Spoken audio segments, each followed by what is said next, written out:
What if, in the winter of 1959, on the frozen ridges of the Ural Mountains, 9 young souls walked willingly into a storm that would never release them? Their bodies, scattered like broken constellations, bore marks no earthly explanation could soothe. In the silence of the Dyatlov Pass, the snow itself seemed to breathe with secrets, and the wind carried whispers of something darker than frostbite and fear. This is not merely the story of death in the cold, it is a wound in history, a scar that bleeds mystery still. Before we descend into the abyss of their final journey, I beckon you to linger in these shadows with me. If you crave forgotten truths carved in bone and storm, subscribe, for the past still breathes in whispers, and here, every echo matters. In the gray January dawn of 1959, the train station at Sverdlovsk breathed with steam and steel, its iron bones groaning as though reluctant to release the 9 young souls who boarded with laughter stitched into their scarves. Igor Dyatlov, the determined leader, carried maps rolled beneath his arm like sacred scrolls. Around him gathered his companions, students, engineers, dreamers of a Soviet future, faces still soft with youth, eyes bright with the promise of conquest. They carried guitars, notebooks, cameras, skis, and though their packs sagged heavy with rope and rations, their spirits rose higher than the factory smoke that veiled the city's horizon. The snow underfoot whispered their departure, crunching like brittle bone. From the platform, Yuri Yudin waved, his chest tight with illness already clawing at his lungs. He would turn back soon, and history would carve him as the lone survivor, not by heroism, but by fragile misfortune. He watched them vanish into the train's belly, unaware that memory would one day be his curse. As the train heaved into the wilderness, iron wheels shrieked against frost, a sound like knives dragged across stone. Beyond the windows, the Urals rose like jagged teeth gnawing at the sky. Pines leaned in upon one another as if conferring secrets in their skeletal hush. The laughter inside the carriage rang bright, yet beneath it coiled silence, the kind that seeps slowly, unnoticed, until it suffocates. They toasted with cheap vodka, sang fractured melodies, and scribbled jokes into journals destined never to finish. By day, they trekked through endless snowfields where the sun was a pale wound smudged across the horizon. By night they huddled by fires, flames gnawing at frozen bark, their faces lit in orange and shadow. Hunger lingered at the edges of their stomachs, though rations were carefully weighed and divided. The cold was no longer merely a chill, it became a presence, pressing against skin, gnawing at toes, creeping into bone. Still they smiled for photographs, posed with skis raised, as though the storm itself could be conquered with youth. Yet the land did not welcome them. The wind sharpened into razors that clawed at their cheeks, and the snow thickened into veils that swallowed footprints within moments. Trees thinned into skeletal lines, the forest yielding to the open, merciless expanse of mountain. Every breath came as mist, dissolving into the air as if their very souls sought escape. The further they pressed, the more the wilderness seemed alive, its silence not emptiness, but waiting. And then came the name that hung like a curse among the Mansi people, Kholat Shachel, the mountain of the dead. The hikers laughed when they heard it, brushing aside the omen as primitive myth, but laughter cannot silence dread forever. Beneath the brittle bravado, some felt the title cling to their skin like frostbite. The mountain had been named for death, and death was listening. On the edge of that wilderness, as their skis traced fragile lines across the snow, the storm gathered its breath. They carried no suspicion that each step forward was a step into history, that each heartbeat was an hourglass draining. By the time they pitched their final tent, the laughter of the departure would be nothing but a ghost. The train that had borne them into frost was already gone, its whistle lost in distance. The forest closed behind them. Ahead waited only the mountain, its white silence spread like a gravecloth. And then, without warning, the sky began to darken. The slope rose before them like the ribs of some ancient beast, half buried in snow, its spine crowned with storm. The Mansi called it Kholat Shachel, the mountain of the dead, and the name whispered unease even into the bravest hearts. To Soviet ears, it was folklore, dismissed as the idle fears of those untouched by progress. But folklore lingers for a reason, its roots deeper than maps and compasses. As the hikers trudged onward, the air itself seemed to thicken, as though the mountain resented intrusion. Their firelight sputtered in the wind, reduced to a mere flicker against the cavernous dark. Shadows leapt across their faces, painting them in strokes of exhaustion and laughter that fought to remain. Around them, the forest groaned with winter's weight, each branch heavy with ice, each silence heavy with something unnamed. They sang songs to banish the stillness, voices cracking in the frozen air. Yet when the last note died, the night pressed close again, suffocating, absolute. The Mansi stories spoke of spirits that prowled these ridges, hunters that wore the storm as their cloak. The hikers dismissed it as superstition, but the mountain offered small cruelties to test their bravado. Gusts tore at their tents, leaving the fabric trembling like lungs in distress. The snow erased their tracks within minutes, denying the proof of their journey. Hunger gnawed at their bellies, their bread stiffening into stone, their meat hard as ice. Still, they pushed forward, carrying the burden of youth's pride, that belief that endurance alone could tame any wilderness. Then came Yuri Yudin's decline. His joints ached with a fire that mocked the frost, illness hollowing him from within. On the morning he turned back, the others embraced him, unaware that this farewell sealed his fate as the lone witness left alive. Tears froze on his lashes as he watched their figures recede into the white. Each step they took away from him was a step into his eternal grief. He would never walk beside them again. For those who pressed on, the journey grew crueler. The trees thinned, skeletal spires marking their passage from forest to mountain. The sky opened above them, vast and merciless, the wind unbroken now, screaming across the ridges. The air was sharp, metallic, carrying with it a taste like blood. Their laughter grew rarer, their silence longer. Even in journals, once filled with sketches and jokes, the handwriting grew strained, the sentences shorter, as if words themselves froze before reaching the page. At night, some swore they heard sounds beyond the wind, whispers curling through the fabric of the tent, as though the storm itself spoke.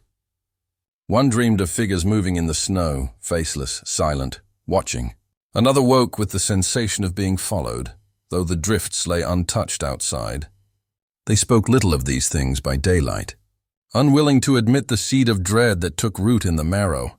Still, they marched forward, boots sinking into the endless white, toward a mountain with a name carved in death. Above them, the sky bruised violet, and clouds gathered heavy with storm. And far beyond their sight, waiting in silence, the mountain kept its promise. February 1st, 1959. The day when choice became destiny. The hikers had reached the eastern slope of Kolat, a barren stretch of mountain where no tree broke the wind and no rock offered shelter. Here, of all places, they stopped. Perhaps it was fatigue, perhaps pride, perhaps Igor Dyatlov's wish to prove their strength against the wilderness itself. Whatever the reason, they pitched their tent in the open, exposed to the storm's full wrath. That canvas shell became both sanctuary and coffin. Snow swirled around them in sheets, a white chaos that devoured horizon and sky.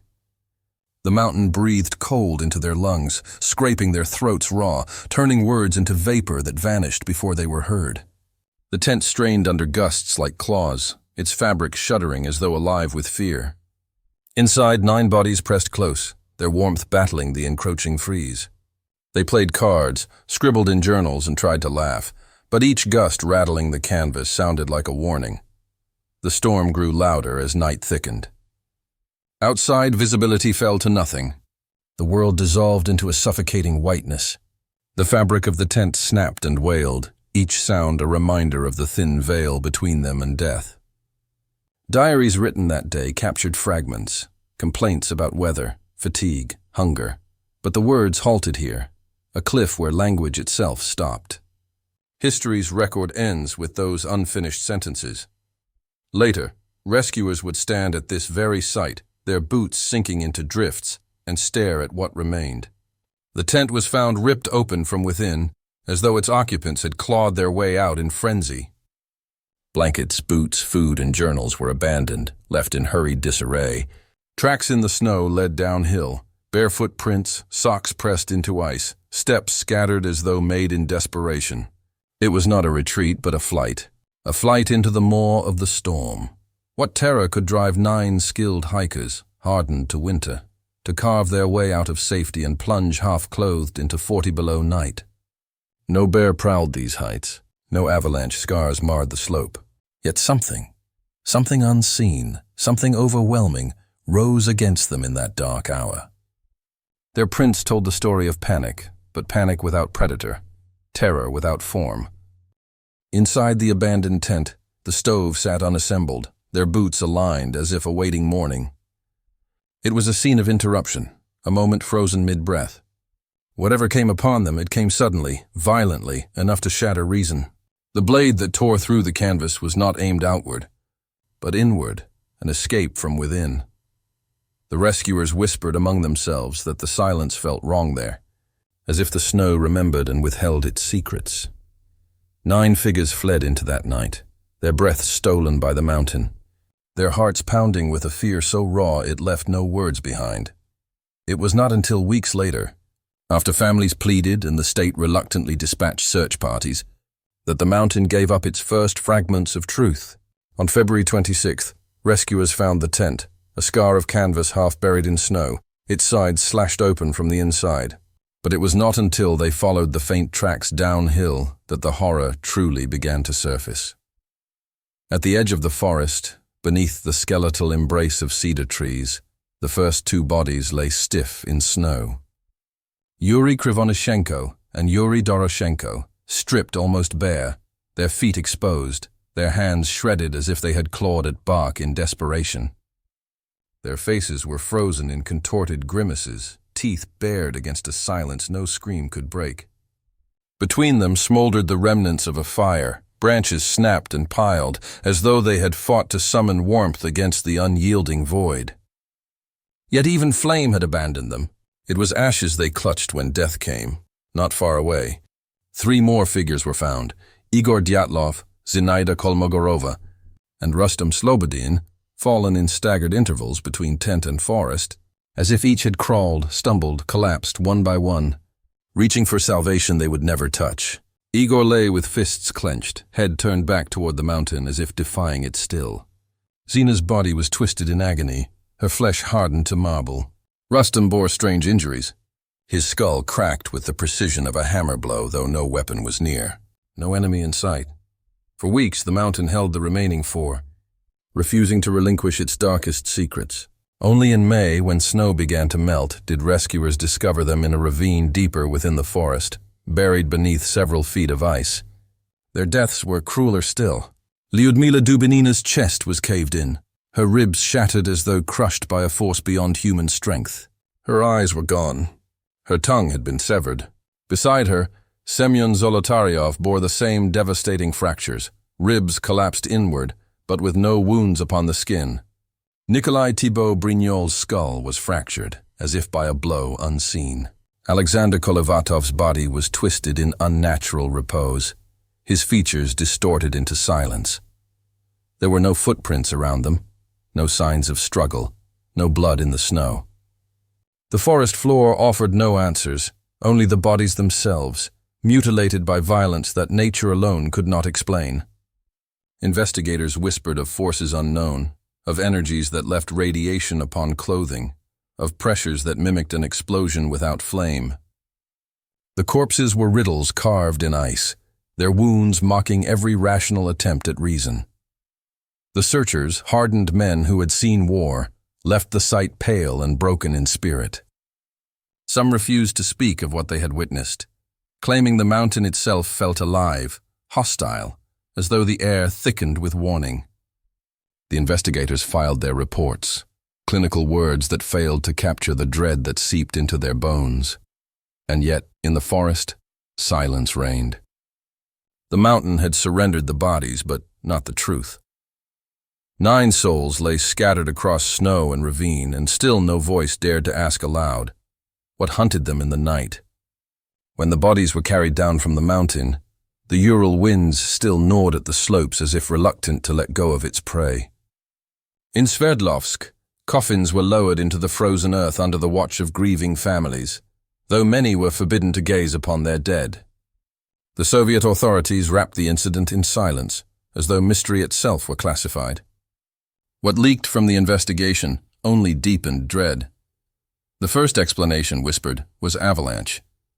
Officials murmured of snow collapsing, suffocating the hikers, forcing them to flee into the night.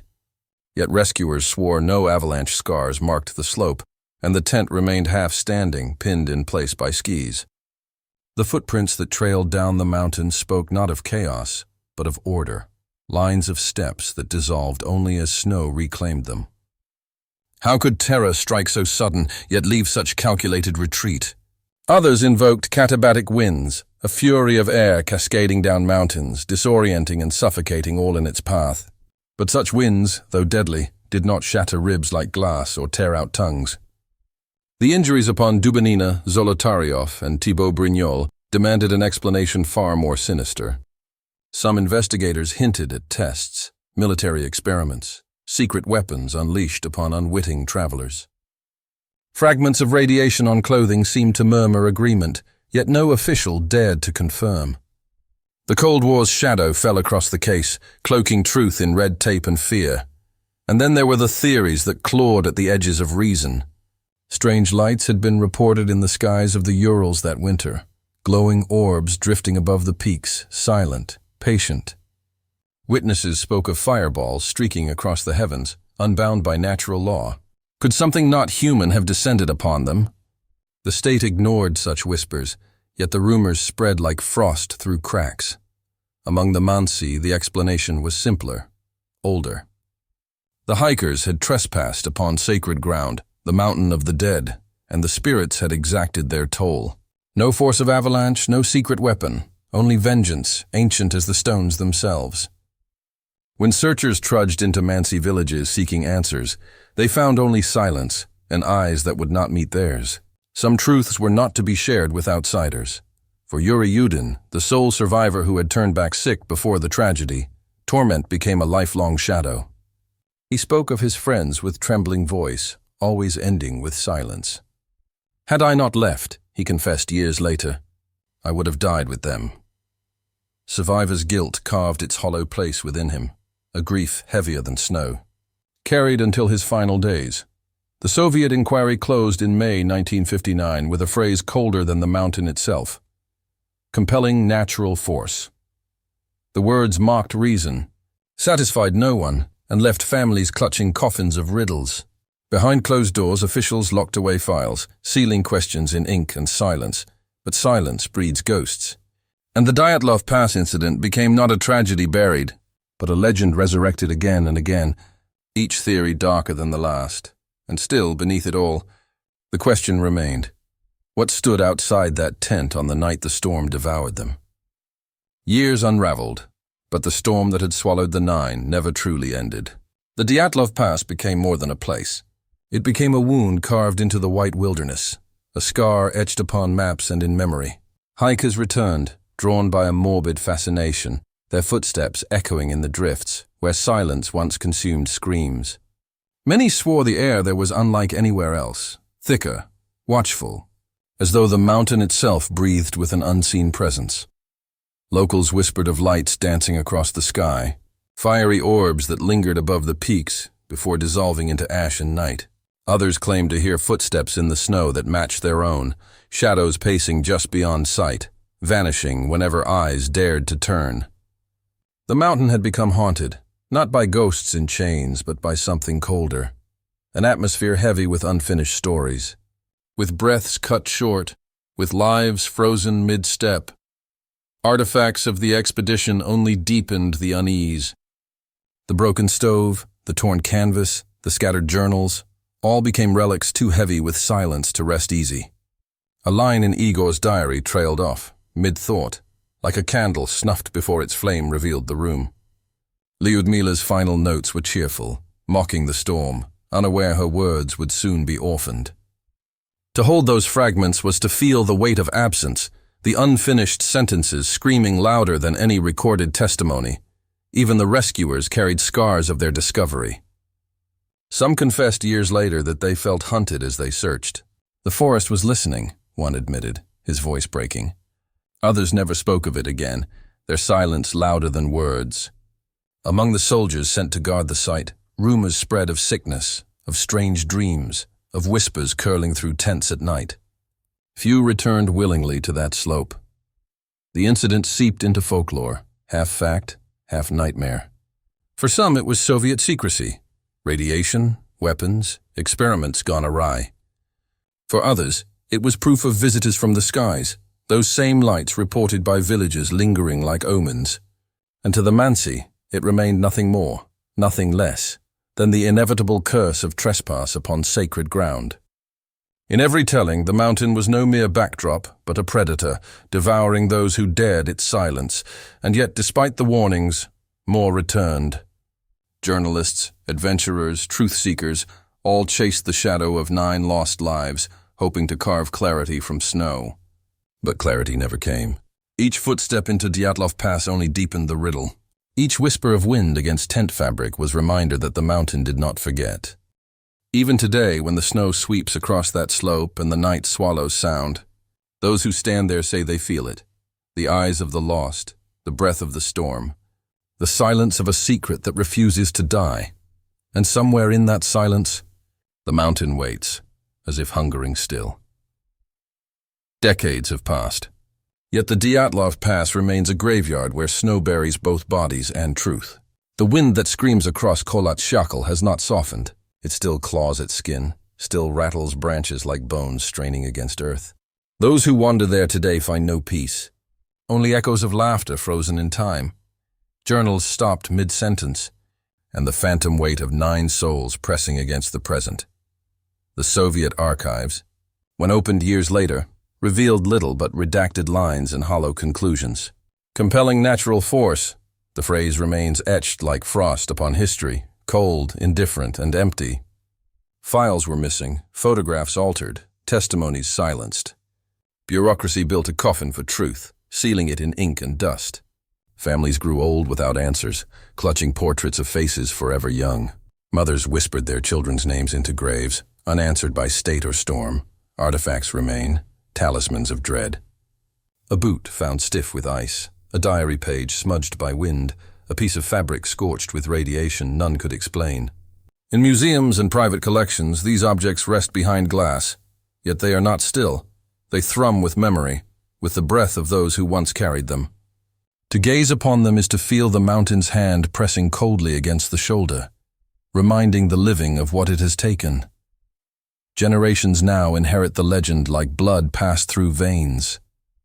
Films, books, and whispered tales by firelight retell the 9's march into the storm, reshaping it into myth. Some see them as martyrs of state secrecy, victims of a government cloaked in deception. Others imagine them as travelers who brushed against forces not of this earth.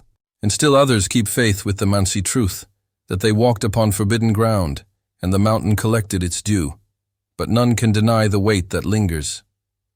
For those who return to Dyatlov Pass, the silence itself feels alive. The snow muffles sound too completely. The shadows linger too long. The tent, reconstructed by curious hands, shivers in the wind as if replaying the night of the escape. And in the trees, some swear they see figures watching, not malevolent, not kind, simply waiting, forever caught in the moment of flight. The legacy of the Dyatlov Pass is not closure, not answer but haunting. The mountain keeps its secret and the world keeps asking. 9 young souls lie scattered in history's frost, their final steps etched into silence. And though decades have passed, the question remains as raw as the night it was carved. What rose against them in the storm? And why does the mountain refuse to speak? And so the story lingers, not ending, but echoing, like a scream lost to the wind, like a fire smothered before it could warm, like footsteps that fade into snow until only silence remains. The silence endures,